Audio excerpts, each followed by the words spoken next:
Broadcasting live from the Business RadioX studios in Phoenix, Arizona, it's time for Phoenix Business Radio, spotlighting the city's best businesses and the people who lead them. Good afternoon and welcome to Collaborative Connections radio show and podcast sponsored by KLM. I'm your host, Kelly Lorenzen, and we are live in studio in Tempe, Arizona, and I have three amazing guests with me here today. I can't wait to introduce you. I started Collaborative Connections as a way to amplify people in the community that are doing amazing things. I have some amazing clients and amazing referral partners and power partners, and I said, I have to be able to have a place that I can showcase what they're doing and connect them with others in the community that I think they need to know, and I think we all need to do business together. So I love collaborating. I love elevating business in doing business with people who I love and support. So welcome to the show. I will start by introducing everybody that's in studio since you guys can't see us until later when we're on YouTube. So welcome to the show, Shana Duffy. Nice to have you. Thank you. It's great to be here, Kelly. Tell us a little bit about you and what you're doing these days. Yeah. So just recently, although it's been 2 years, it seems really recently, I made a shift from corporate America. I was working in banking. I worked for Bank of America for over 20 years and started in college and then moved into another position at US Bank, primarily working in the co-branded credit card space, managing portfolios. I'm sure most of you might have credit cards in your wallet, which are tied to rewards cards like airlines or hotels. That's my forte. As I mentioned, about 2 years ago, when my son was, when he was accepted into Brophy, I knew that I needed a flexible schedule. So I elected to move on and started in the consulting world. So it was a little bit scary, but I joined one of my former managers who had started a firm, Blue Ocean Advisory, and he had managed many co-branded programs as well. Since moving, we have been very successful we're kind of like matchmakers, putting banks and brand partners together to build co-branded programs. Or if there is a co-branded program that's looking to move and to renegotiate contracts, that's typically what we do and what we come in to help companies with. So it's been really rewarding. Well, that's exciting. And an entrepreneur of having your own business and being a consultant for others is really fun, I bet. Yes, it is. And you've been very inspiring, by the way. As I'm preparing to come on today, I realized just how much more marketing opportunity there is with the other side of my business, which is Yellow Day marketing. And we won't necessarily need to go into that today, but really appreciate the opportunity to be here. Thank you so much. And Ania Kubicki, welcome to the show. Thank you for having me. I'm excited to highlight all the work you're doing. Tell us a little bit about you, your business, and your newly elected seat. It's a lot of fun, and it's been a busy schedule. For the last 18 years, I have been the owner of Angles Communications, which is a public relations, strategic communications agency based right here in the Valley. And I've had the privilege over the years of working with the most amazing, incredible people and clients, which has resulted in recently landing this wonderful office opportunity at a very brand new collaborative center called the Center for Positive Media. And I'm so excited to be there with Carrie Pena with Inspired Media 360, and Andrea Evans with Front Doors and the Red Book, and Brandon Lee with Art of the Soul, and Elena Lowry, who most of you will remember from her days as editor of the Phoenix Business Journal and now with Common Sense Media. Incredible collaborative community where we do our work and our best ideas come from. And then in my second hat, which I'm so excited about, I get to step in, and I'm president-elect currently. The fiscal year begins in July. So I will be president of the Phoenix chapter of the National Association of Women Business Owners. And that is an incredible honor and an opportunity that I look forward to leveraging with everyone. So many things, right? So many cool things. And I can't wait to highlight you and talk about that. Welcome to the show, Laura Bode. Did I say that right? You did. I guess I should have asked before. Thanks for being on with us. Can you tell us what you're working on these days?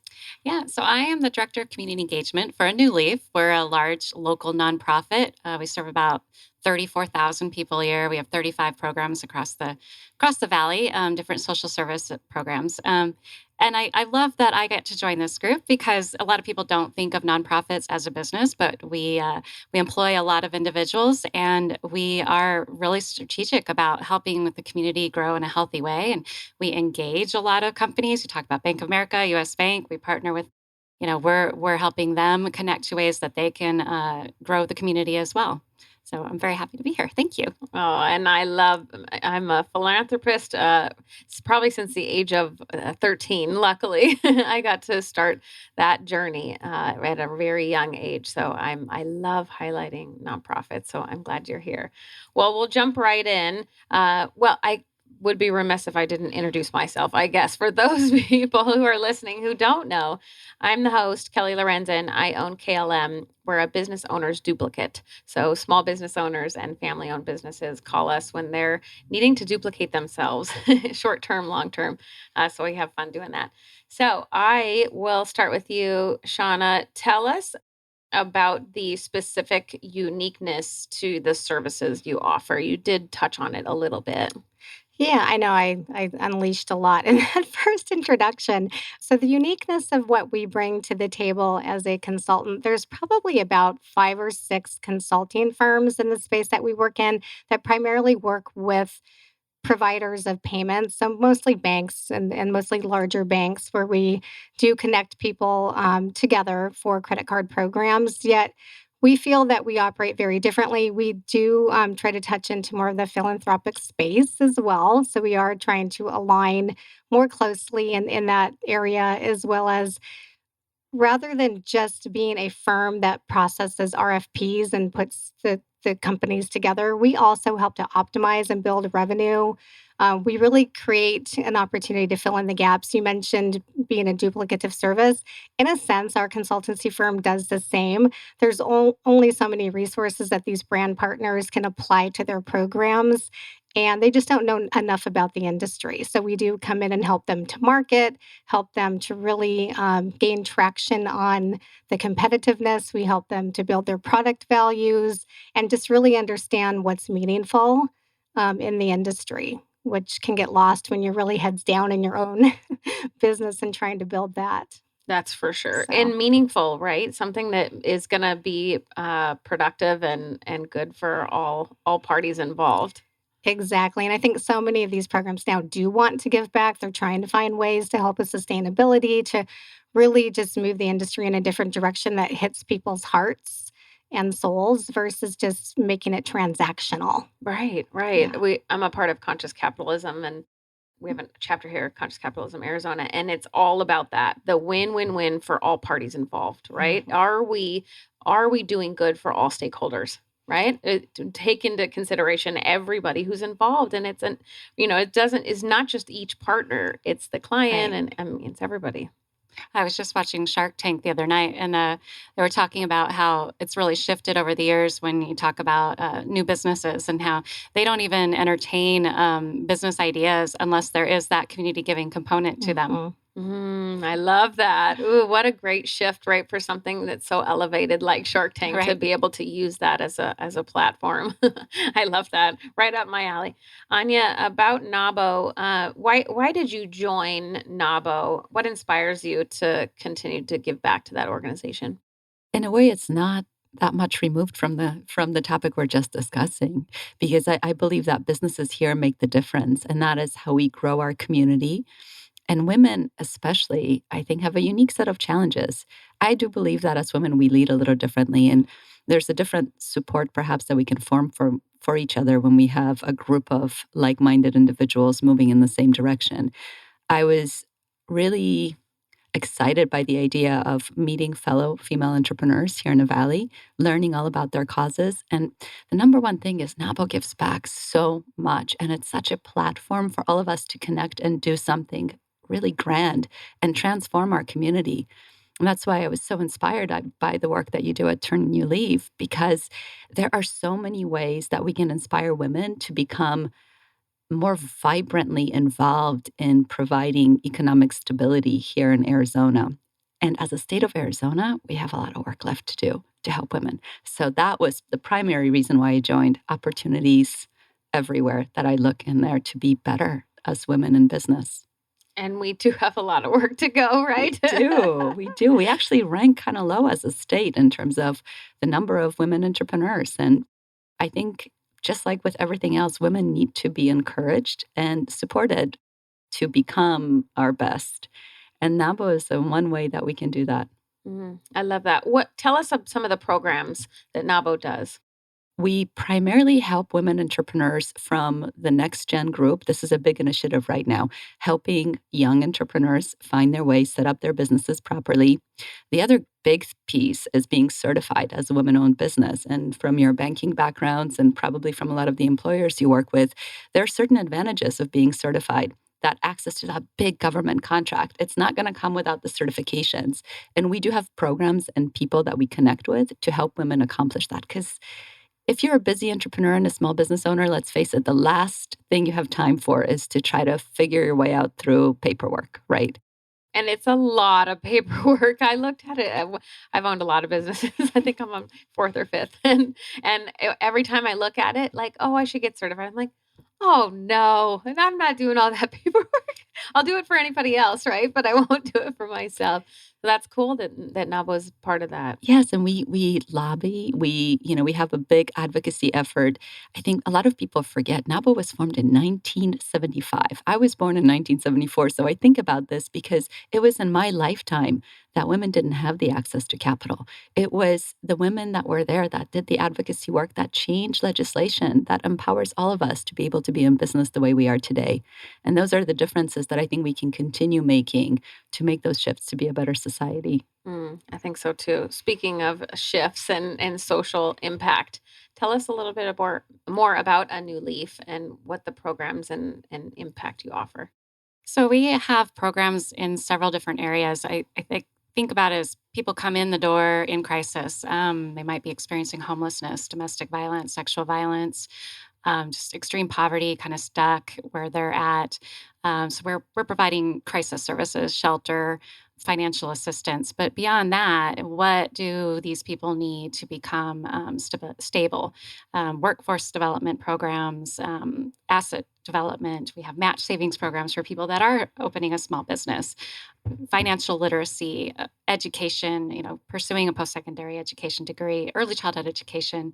We also offer foster care services, tax filing assistance, a lot of different programs that just really is meant to help people along their path. And it's our job to kind of connect them to that. A lot of times they can't see beyond the current crisis they're in, but once they're out of that, we're helping to connect them to the next step. Isn't that amazing? Are they still doing what I had a contract with NEDCO through A New Leaf? Are they still doing that? Yeah. So we acquired NEDCO a few years ago. And we're coordinating small business workshops, one-on-one coaching.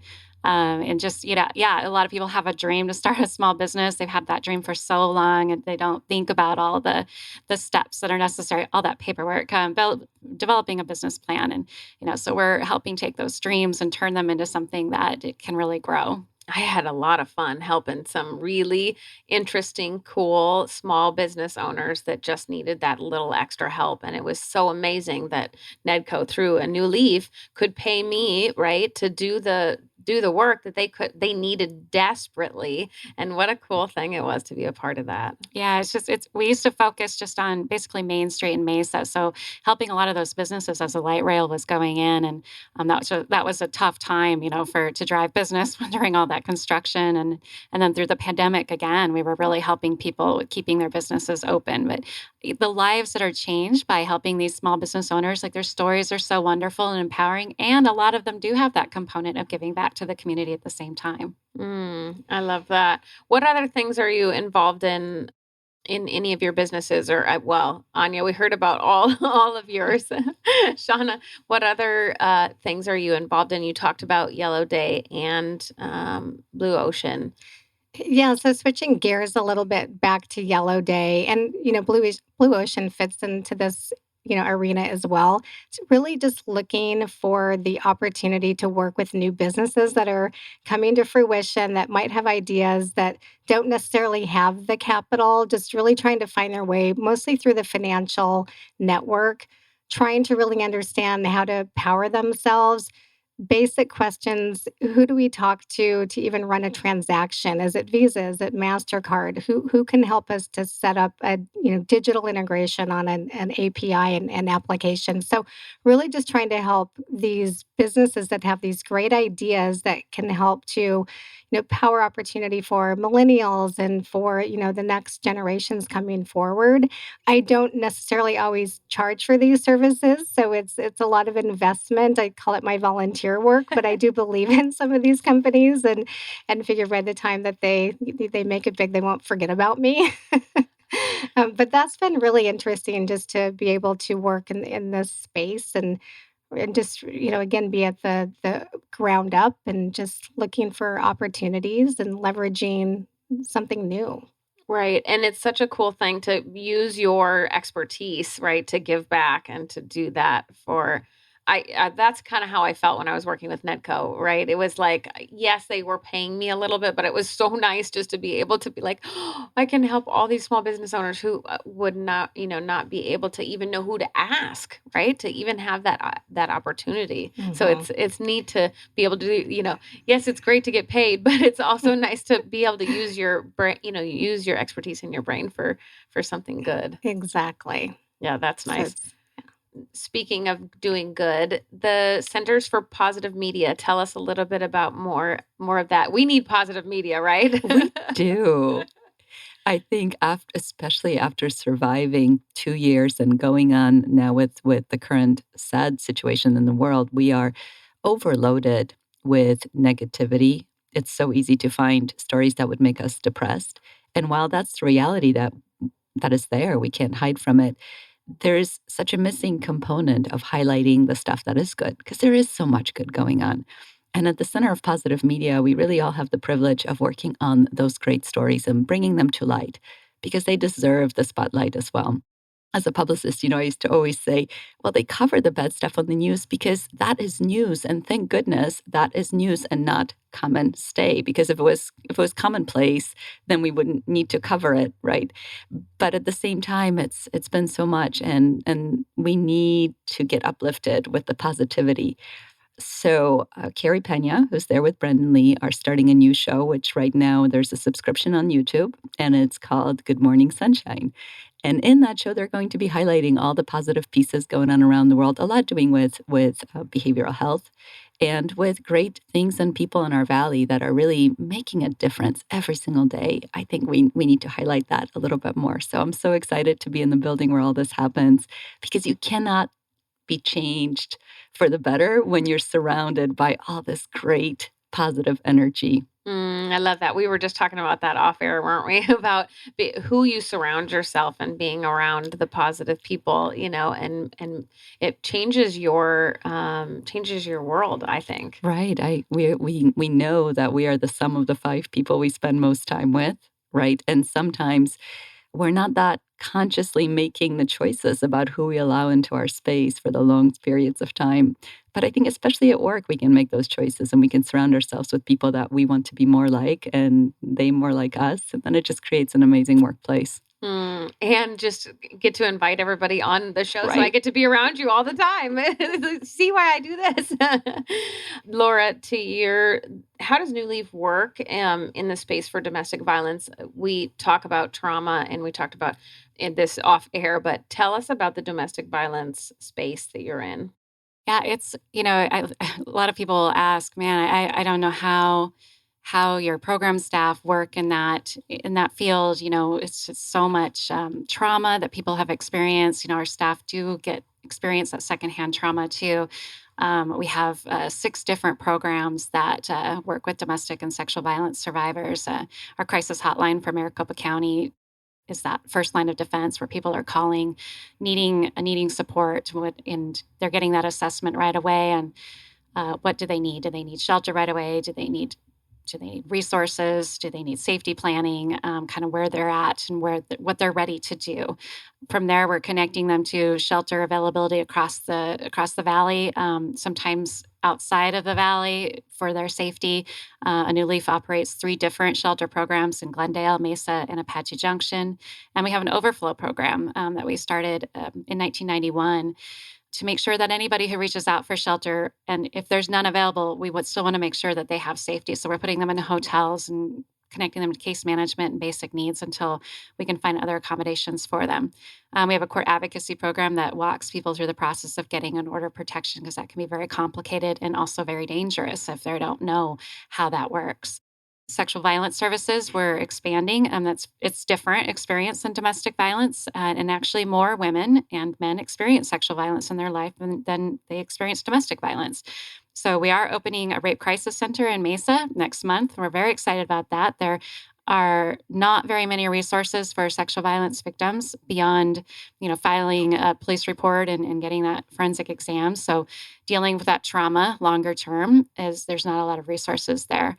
So the need is tremendous, and it is a tough a tough area to work in, but there are so many positive outcomes from that too. And it's those stories and those experiences that we really focus and I love to share, because that makes people get behind it. And it breaks a stigma around domestic violence too. We need to be talking about it. We need to be recognizing it when we see something happening. And then a lot of that happens in the workplace, because people are ostracized from their family and friends. And sometimes it's our coworkers are the only people that can be that person that's recognizing when something like that happens. But empowerment is huge for domestic violence survivors. And for the first time in their lives, they might be thinking about opportunities for post-secondary education, for starting a small business, for realizing their dreams. And we just want to make every opportunity available to them so that they can do that.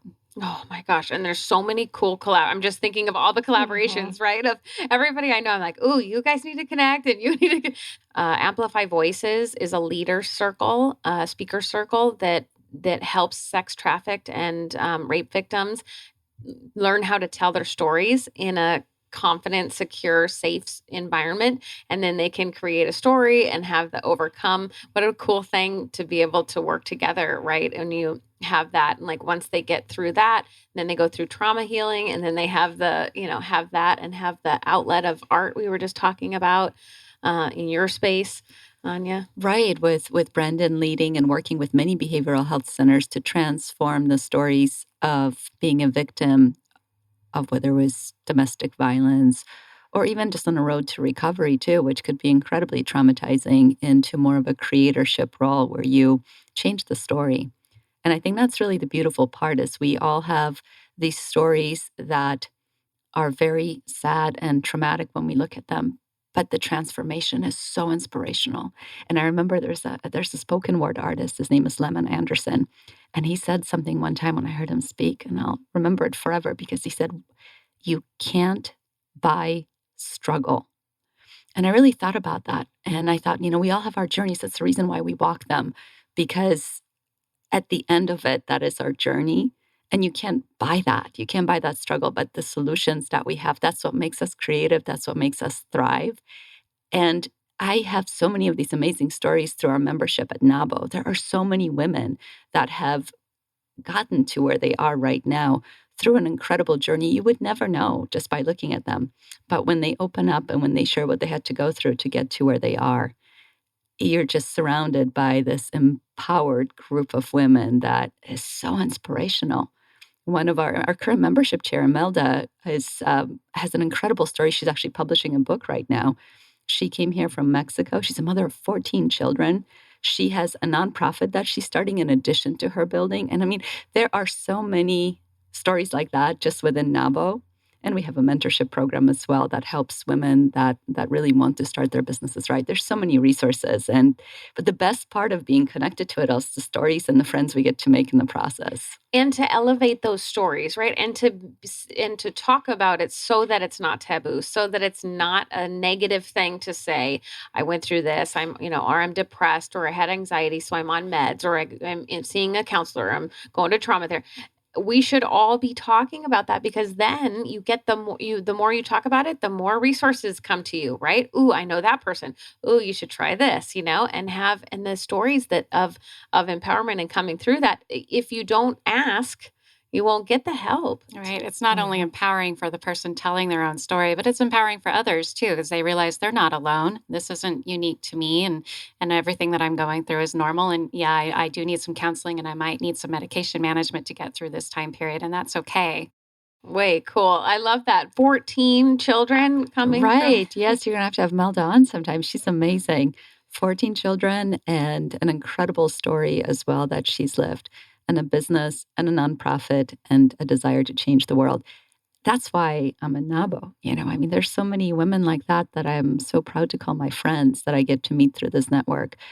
And I just couldn't see it any other way than by, going into work and just, you never know who you're going to meet at the next happy hour. You never know who you're going to meet at the next networking event. Incredible people with incredible stories. I hope that you can all join sometime too. But I was just thinking about what you mentioned with banks because of something that Laura said. You talked about the importance of people speaking up in the workplace too, kind of bringing us back to that vulnerability. And what I loved what you said about your New Leaf, you have a program that teaches people in a workplace to recognize. I think a lot of times bigger corporations that have a lot more people, it's easier in a small business, everyone, but the bigger the corporation, like your background, Shana, the harder sometimes it is to know how to act with your colleagues and when it's the time to speak up and how you can empower them. No, that's absolutely right. And I think so many, I don't want to just say women because I see it across the board, but I would say primarily women. So many women just stand down and they don't speak up, and they have great ideas. And I was in a leadership role for many, many years. And it was amazing that most of the great ideas came outside of those meetings because they didn't feel empowered to speak up during the conference call or during the in-person meeting. And so I would have emails or one-on-ones where I'm like, hey, next time let's really try to surface this. And they're just not comfortable, right? So I think having the validations, hearing those testimonials, seeing how enriched these women's lives are that have struggled is really empowering. And so, I'm just even thinking of the collaborations with Melda and New Leaf, in terms of, can we get her in front of there? And I don't even know your company, but I'm excited to see something happen. But yeah, I think we've come a long way, but there's a lot of room to grow. Is there still that stigma in corporate America? Is it still like that where, luckily, thankfully, I've never had to be there. I can say that as an entrepreneur of 20 years. Is there still that struggle that people are having not to speak up and not to talk in the boardroom and not to, speak their minds? I think some of it is just human nature. They don't want to be the one that came up with, the bad idea or to be ostracized or to be looked at, like they have three heads. But I do think that it exists more in some industries over others. Definitely. I think there's some barriers still to break down. Well, luckily, there's a lot of people now on this path to help people with culture in the workplace, right, and in corporate, and higher purpose, and leading with with integrity and the DEI and all of it, right? We need all of it to continue because we do need corporate, to keep going, and we also need to support our small businesses. Yeah, and I think from a female standpoint, there's so many organizations that are continuously being formed, and hearing, these conversations are really liberating too. I know recently I was invited to attend some, seminars and some podcasts for the female quotient. And again, that's just another outlet where I've found that there's just empowerment stories like what you're telling, like, women who've maybe been through struggles, and they've come out on the other side ahead. It's just been a great environment just to hear about opportunity and how to overcome some of, again, the barriers that we're facing. So I love seeing these organizations, and even there's, I think our prior CFO, I don't want to get that wrong, from Bank of America years ago, she left the company and started an all-female run investing firm called Elevest. So, you hear about all of these great opportunities, and it's Inspiring. yeah. Inspiring. Yeah. And so going from corporate to your own business, how was that? How Because everybody, that has probably some version of they were told as a kid or they see other people write, oh, I want to own my own business. So how did that go? Yeah, I'm sure I wasn't super popular with my husband in the beginning. You're going from something very stable.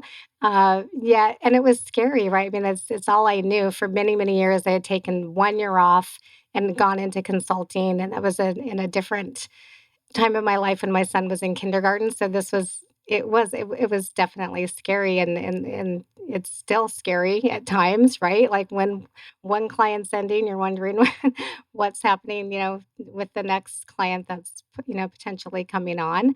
But it's liberating. I enjoy the flexibility. I really do like to have the opportunity to divest my interests and to be able to expand on opportunities versus I feel like when you're in one role for so many years, you're you're not learning as much, your head's down, you're not, I'm hearing some of these stories, you're not super focused on what's going on around you to really grow. So it may not be, may not be, continuous in terms of employment on a consistent basis, but it's definitely more rewarding.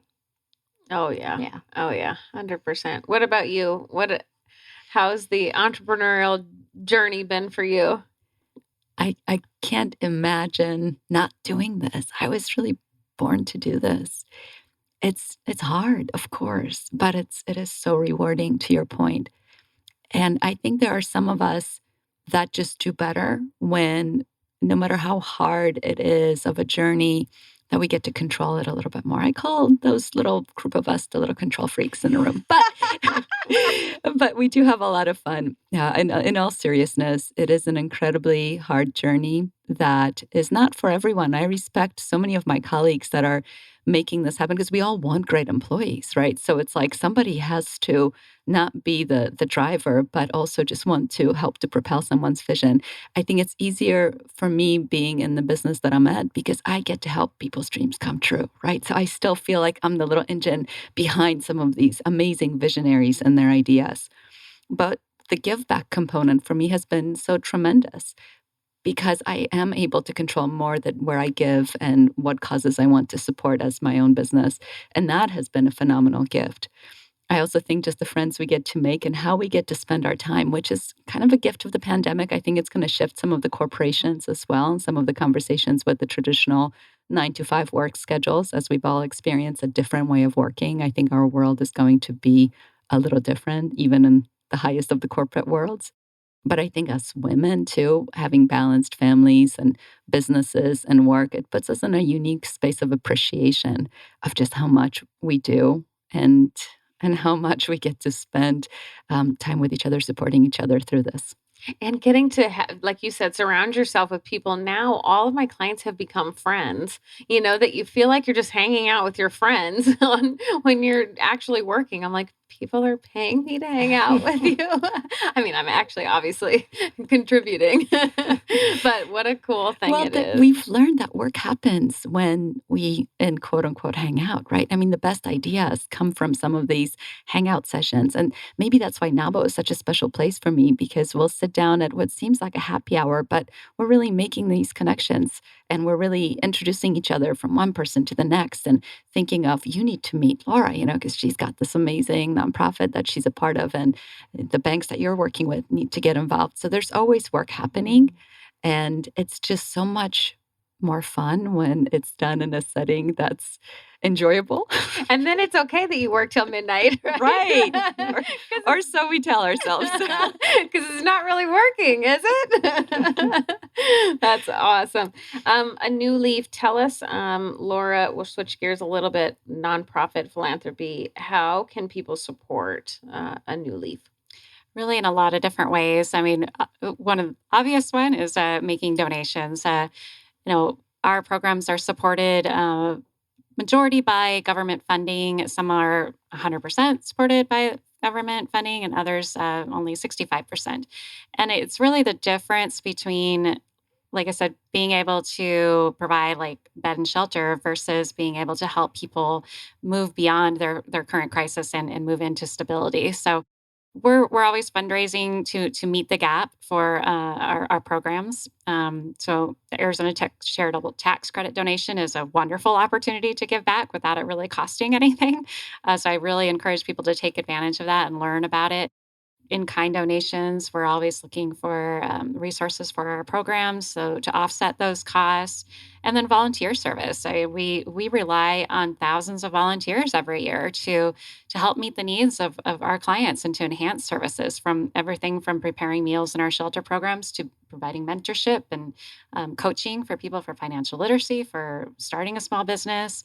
I wanted to share just about a really neat program we have. I went to the graduation for one of our classes yesterday, is our BankWorks program, which we try to connect people from all of our programs to this opportunity. It's a free 8-week class, 3 days a week, and where people really targeting people that are kind of stuck in low paying customer service jobs. Maybe they lack confidence. Maybe they just don't have the skills to get a better paying job. But it's training them on soft skills and technical skills to get a job in the financial services industry, an entry level job that really has a lot of growth opportunity. And it's so impactful. We had 14 people graduate yesterday, and we heard everybody's stories, where they come from and where they're going, and it's just incredibly inspiring. We had a former graduate speak who graduated from the program 3 years ago. She was young, had just had a baby, single mom. She just didn't know where she was going with her life, and she found out about the BankWorks program. She drove all the way from Avondale to Mesa 3 days a week to do this program. Got hired right away after she graduated. And 3 years later, she's at a supervisor position, and she just bought her first home for her 3-year-old. It changed her life. It's so we rely on banks to partner with this program.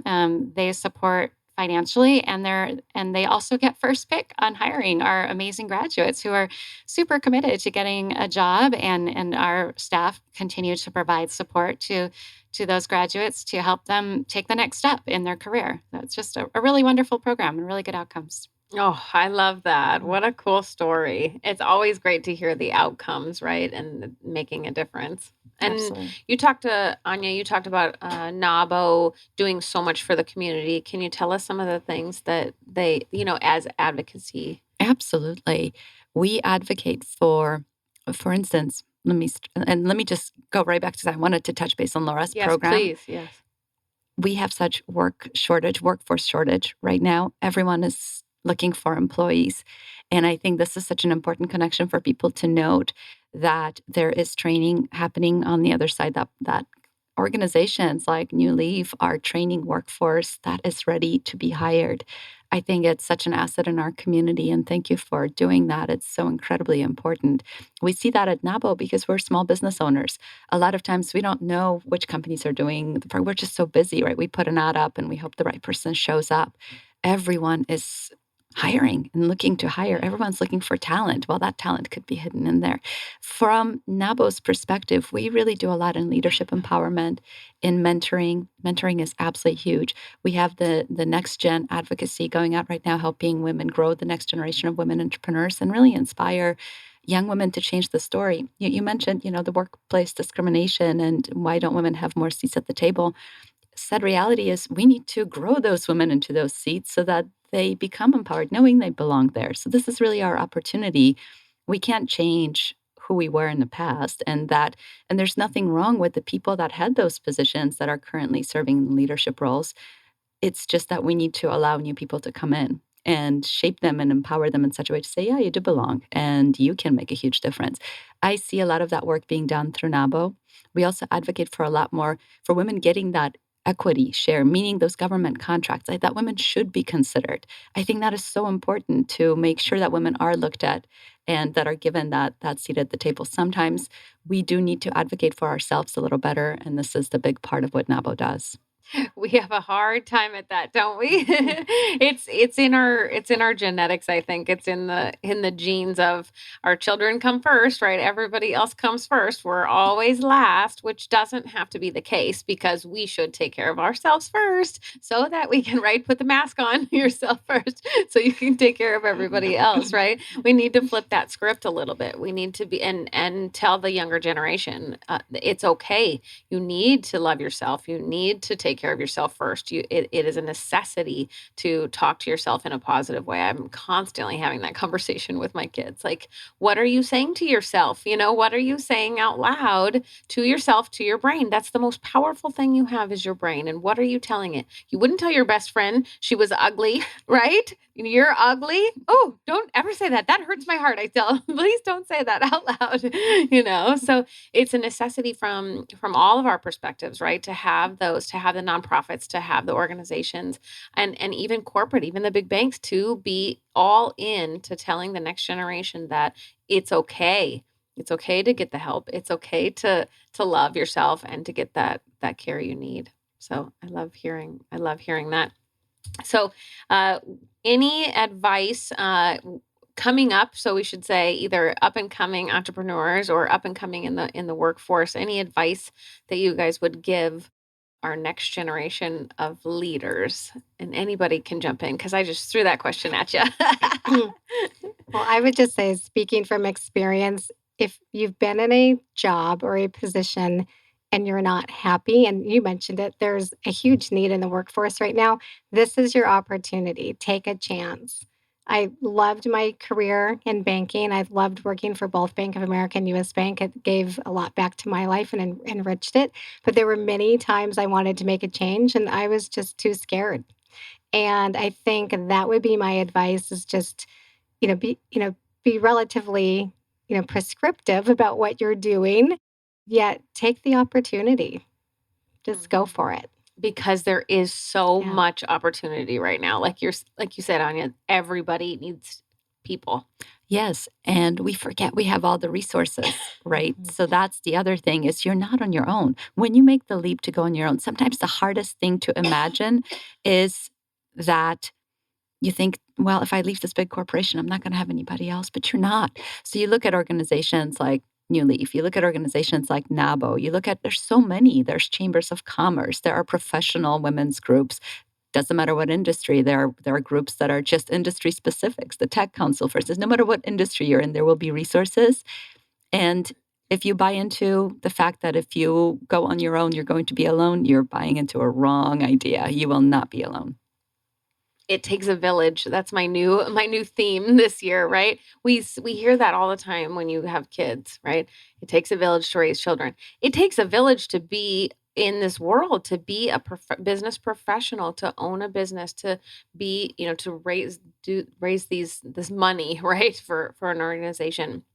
So don't do it alone. Right? Don't have the, I can, right? Our control freak says, no, we can just do it all ourselves. It's fine.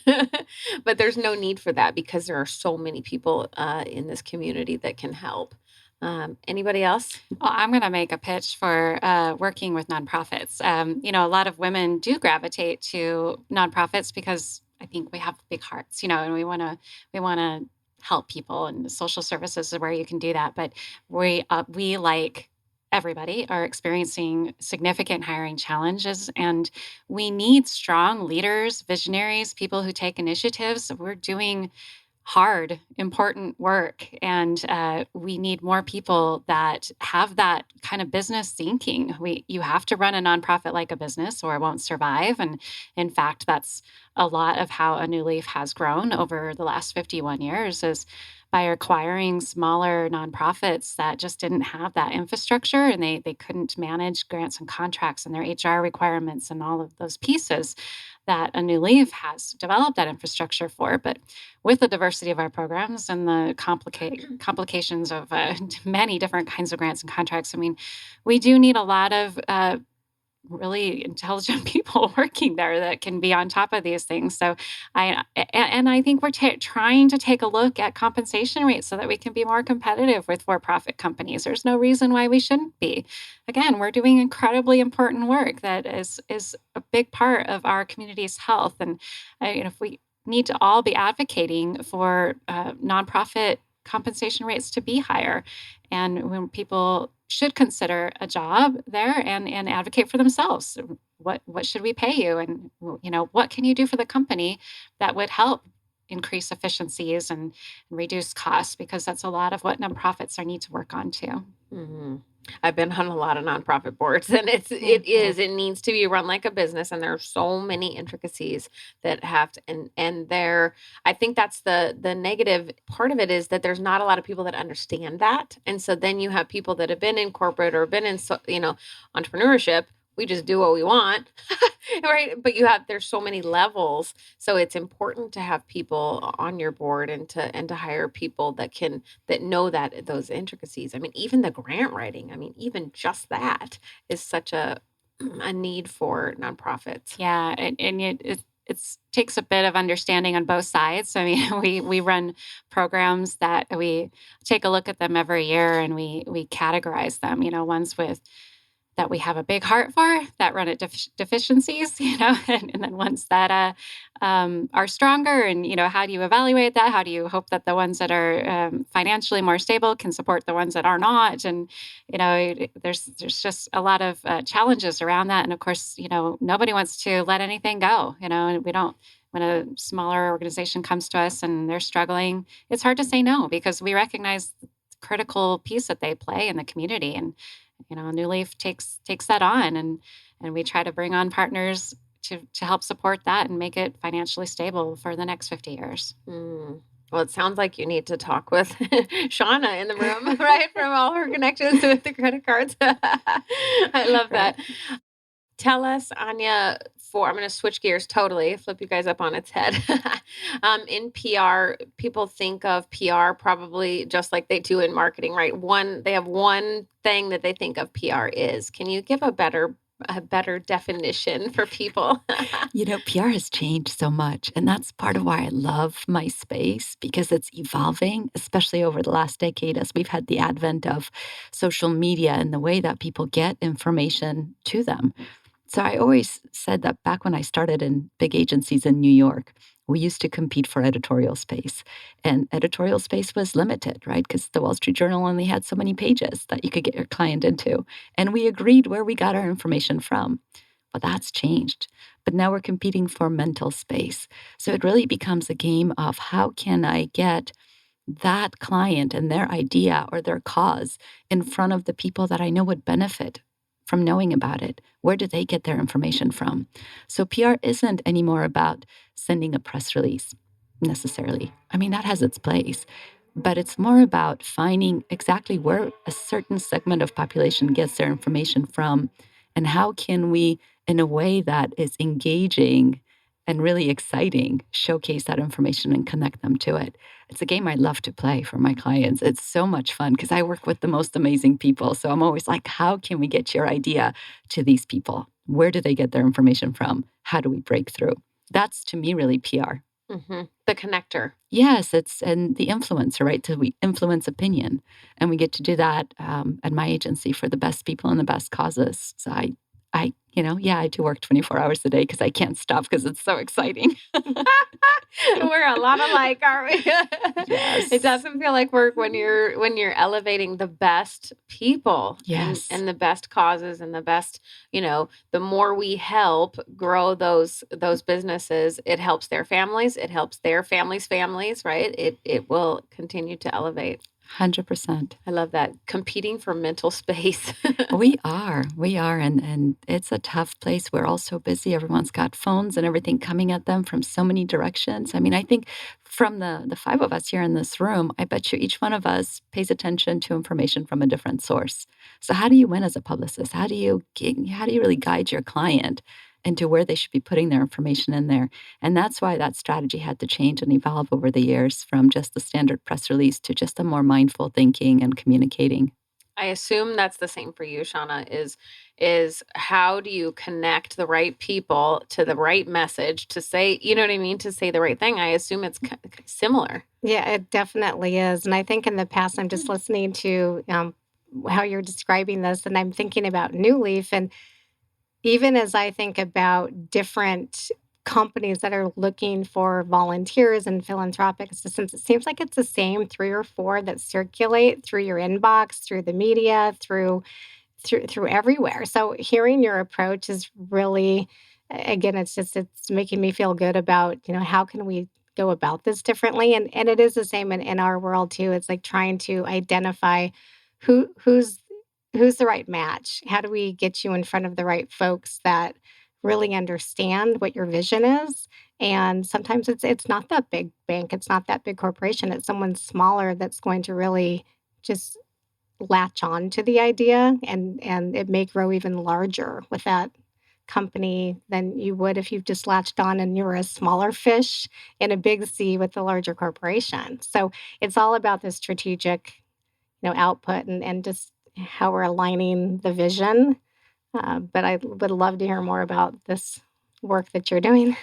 It's fun. It Yeah. is. Well, and you have such a different approach than a lot of PR people I've met because you want the positive side of it. You want to elevate what's good in the world and what's going, and not just hide the in the old days, right? Oh man, I just need to hide that. Do not say that out loud, right? We used to say that we either help people get into the news or keep them out of the news, right? That's kind of the typical job of a publicist. Or, the bad rep for a publicist was, oh, you're spin doctors, right? Your whole job is to kind of spin something.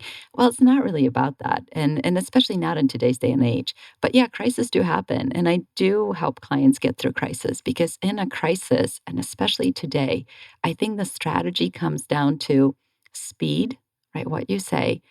But if you don't demonstrate that you care, you're done for. It doesn't matter how great or big of a corporation you are. And most people kind of skip that part in crisis communication, or we think, well, if it's a crisis, maybe, Ania won't work with us. It's like, no, but communicating the truth and communicating it with empathy and demonstrating crisis happen. We're people. I mean, that's, your nonprofit wouldn't be there if it wasn't for people in crisis. But the beauty of communication within a crisis setting is not hiding the crisis, but it's really showing empathy and becoming a better people as a result of it. Hmm. See why I love her? I'm like, she's my kind of people. Can you believe it's been almost an hour that we've been talking? It goes by so fast. I know. So anything I didn't ask you, I'll go around the room. Anything I didn't ask that you want to share about your organization, what you love, what you want people to know? I'll start with you, Laura. A New Leaf just keeps growing. We're opening a new shelter in Surprise. There's a huge need for services out in the West Valley. That's such a growing community. And along with population growth comes, social service need. So that's just a community that we're really hoping to connect with and kind of make people aware of not only where to find services, but how to support their neighbors. We're opening a family shelter and a housing assistance center there. We offer a number of other services there too. So that's just all the way from Surprise to Apache Junction. We're kind of all over the valley, and we're just always trying to tell our story about who we are, about who our clients are, what their needs are. They're good stories, not just the bad stories. A lot of times we get people reach out to us if there's a bad domestic violence situation that happened. What's our response to that, and what's the community need? Well, it's always been there. It's not just when you hear something on the news. Domestic violence is happening every day. Homelessness is happening every day. Mental health is real. Everybody experiences it. It's just all these things that people are experiencing. And where do you get help, and how do you help your neighbor? That's who a New Leaf is, and who's the message that we're trying to get out there. So give us the list again real quick. So anybody who is experiencing ... should reach out. I would just visit our website, www.turnanewleaf.org. You can see all the different kinds of services we provide. But yeah, homelessness, domestic violence, sexual violence, mental health needs, foster care, workforce development, financial literacy, all kinds of things. If we don't offer the program, then we can connect you to somebody that does. I mean, we're big on collaboration. With 51 years of service in the community, we're working really closely with a lot of different organizations, and we're community connectors along with providing a lot of different services ourselves. I love hearing that. And that if littler nonprofits are struggling, right? And then you can buy them and bring them in, or not, it's not called buying, I think, in the nonprofit world, right? If you can bring them under your wing and then offer those same services, what a great thing, especially because a lot of that goes together. I assume everybody who has experienced homelessness or domestic violence or any of those things have mental health Right. necessity. They need, they have needs for that. Right. We talk about it as social determinants of health. There's a lot of different factors that play into people's health. And when you're experiencing crisis, you're not thinking about all of them, but they're still there and they need to be addressed. Mm-hmm. I know. I'm fortunate to have quite a few clients who are trauma healers, trauma guides, and it's a newish thing. There was only 2 in the whole valley when I started helping these people grow their business to train other people to become trauma practitioners, and now there's 15 or 20 of them in the valley to go back and do that regressive therapy and talk about it, right? And heal all those little kids in there. They say the little hitchhikers and your body's response to trauma, and it's important work. It's important to have the people to help you, and then the nonprofits and the organization. So I'm thankful for you being here and the work you guys are doing. Thank you.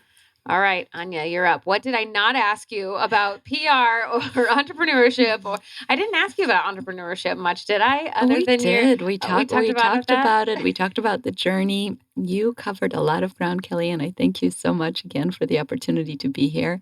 I think my final thought for the day would be honestly how much we gain from this collaboration, just like you have here on the show and then in bigger circles. And inviting everyone to come check out what NAWBO could potentially mean to you, your business, your organization, because it's not just for a business owner. We have a lot of corporations that join us as sponsors to create programs or as beneficiaries of programs. So my whole line had been that collaboration is the new competition. I think we're bringing that to light, especially as women. We are lighting that torch to pave the way to say, this is a huge sandbox we've got here in Phoenix and in Arizona with a lot of problems that need a lot of solutions. And just because you may go about it a certain way, it may be similar to mine, but we can serve a lot of people. And neither one of us alone can solve the world's problems, but together we can make a little dent. And we don't need to even worry about the world's problems when we've got plenty going on right here in our own backyard. So I think we can start here and make a difference. And I think as women, we do have a unique way of seeing where the need is and solving it.